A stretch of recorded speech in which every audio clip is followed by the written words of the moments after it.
Hello, it's me, Trista B, back with some more thoughts and opinions of a piece of media, entertainment, book, movie, TV show, whatever.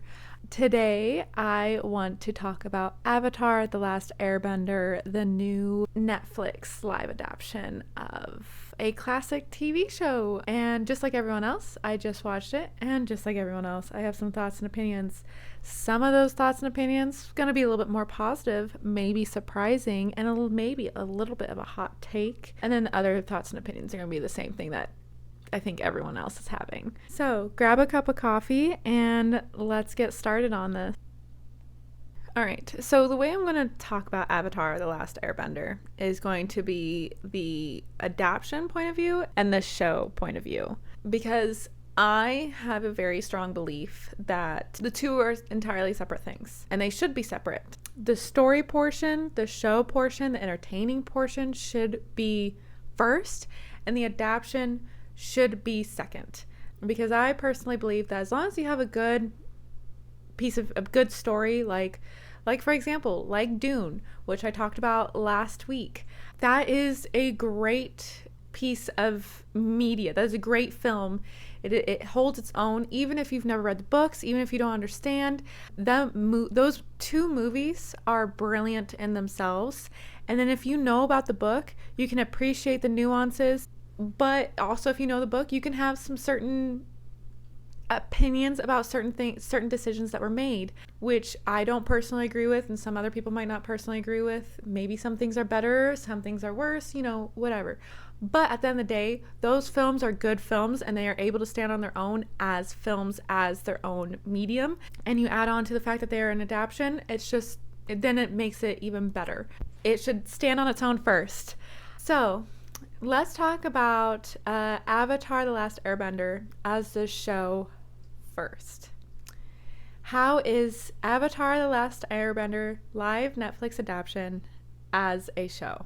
It's just okay. The acting is passable with some really strong performances and with some not really great performances. The story is just okay. Half of it is pretty strong when it comes to the Fire Nation. I found myself really engrossed in that storyline, really interested in that storyline. And then when it came to the protagonist, the main trio, their story was okay. It was flat. It felt hurried. It was okay. That's about it. The fight scenes were pretty decent. I actually really enjoyed those. I thought it was very creative with the bending and with the fight scenes. And visually, it was a pretty decent show. It was pretty. The CGI wasn't terrible. It made the world seem a little bit more alive, but while the world seemed there, like, alive and looked pretty, it didn't seem lived in. It seemed like it just didn't feel, it felt like a theater stage, if that makes sense. Because I know that they used on the sets of Avatar the same thing that they've been using in Mandalorian. I don't know the word. Maybe I'll put it somewhere here, the fancy word for the CGI screens that have all the naturist thingies. But unlike the Mandalorian, where they filmed creatively with the camera work and everything, Avatar just kind of had the camera stationary, had it sitting there, and then had some props here and there, and then had the actors play and fight and talk and everything. So it looked like a theater stage. You felt the lack of depth. You felt the lack of lived in. So it felt like you were watching, in some scenes, especially with Amashu, a play. So not the best. So those were my positives. Now my negatives are going to be a little bit more intense. And again, I'm talking about the show itself, not about the adaptation quite yet. The main trio, I think the actors are great. I've watched their interviews because I was seeing a lot of people saying, like, in the interviews, they have a lot of chemistry, they're a lot of fun, their humor is right on point. So I watched their interviews, and they are fantastic in their interviews. They are fun, they are light, they show a lot of emotion, they have great chemistry, they have great humor, genuine emotion. And then the show's a little flat. Sokka, the actor who plays Sokka, is great. Aang has moments of greatness, but the problem with Aang is the dialogue. And this is my biggest peeve with the new show, is the dialogue is horrendous. It's so choppy. It's so unnatural. There's so much exposition. There's so much just telling you what's going on instead of any showing. And even if they do show you something, they still have to tell you what's going on. And some of the older actors, like Ozai, like Iroh, they're able to play off the dialogue a little bit more. But with younger actors, and also because Aang is given just mountains of exposition, he just can't make that nice. He's talented, but he just can't make the endless exposition. No. The pacing is way off. Again, like I said earlier, I really liked the Fire Nation type of stuff. And then when it came to the main trio, to half of the show, it felt rushed. It felt not the best. Even the humor scenes were weirdly cut, and it just felt hurried and kind of boring. The way that it was, especially half the main trio was, which is half the show and should be the main portion of the show, it just didn't feel that great. I felt bored watching them. Like I said earlier, while the show looked pretty, there was just too much reliance on the CGI. There was not enough practical. There was not enough creativity with the environment around them. So it just felt very stagnant.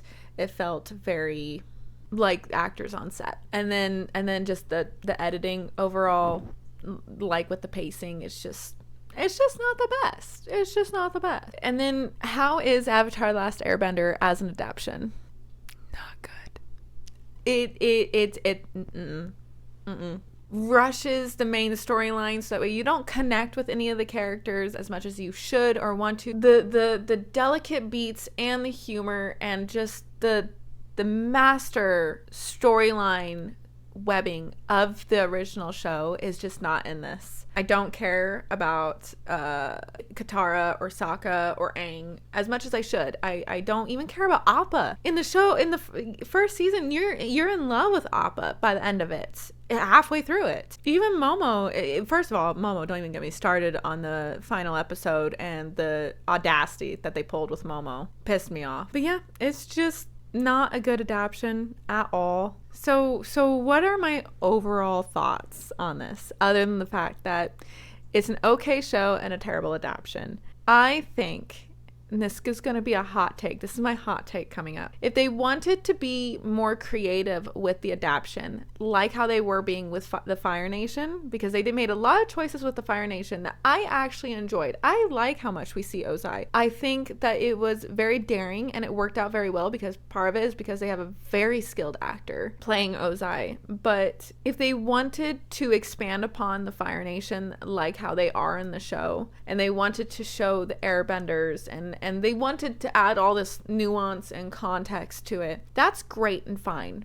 but stick with it. They try so hard to stick to the main plot points of the original trio instead of exploring and having more fun with it. I think it still would have pissed people off, because you're never going to make a perfect adaptation of Avatar: The Last Airbender. You're just not. It's not going to happen. I think it's an interesting idea to take this adaptation and play with it and to make it different, to make it your own, to make it a good show that can still be linked back to Avatar: The Last Airbender. So I would have liked, honestly, some more exploration of the Fire Nation.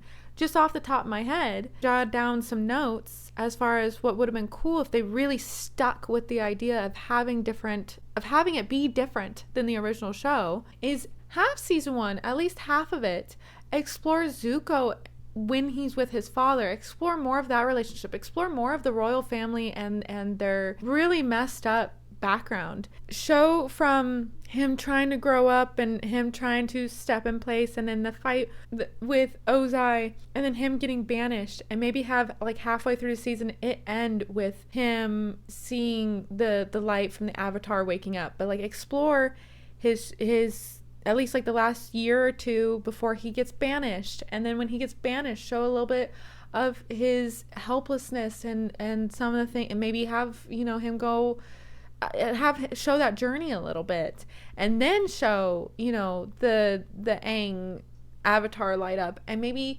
before even getting into that portion of the story, switch to the airbenders and show Aang actually learning in there. I think they missed an opportunity to really explore that kind of stuff, to explore Zuko when he was with his family and see how messed up and see how fearful he is of his father and see that kind of pressure a little bit more.